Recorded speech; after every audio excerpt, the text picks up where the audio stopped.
আমরা দুর্নীতি দমন কমিশনকে আজকের এই সভা থেকে হুঁশিয়ার করে দিতে চাই, অবিলম্বে আসিফ মাহমুদ, সজীব ভুইয়া, মাহবুব আলম এবং তার এপিএলদের গ্রেপ্তার করে জিজ্ঞাসাবাদ করতে হবে।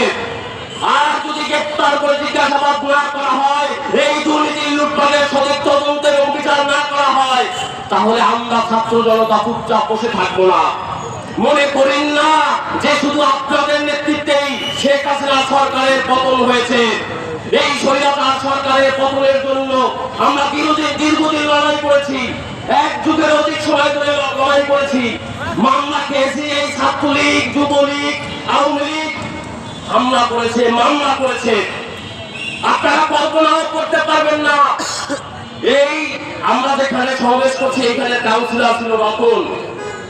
এই রতন 30শে জুলাই আমাদের পল্টন থেকে ধরে নিয়ে আসে, তার কার্যালয়ে কি পরিমাণ হামলা করেছে, মেরেছে, তারপর রাত 12টার পর পুলিশে দিয়েছে। আপনারাও আপনাদের আমি মানে করবো না, অসম্মান করবো না। আপনাদের ওই জুলাই আগস্টের শেষ সময় হলেও ভূমিকা আপনাদের রয়েছে, কিন্তু আপনাদের এই ভূমিকা এখন প্রশ্নবিদ্ধ করেছে জাতির সামনে। দেশ আজকে আপনাদের যেখানে মাথার মুকুট করে রাখার কথা ছিল, সেইখানে পায়ের জুতা বানিয়ে রাখতে চায়। তারা দেখাতে চায় যে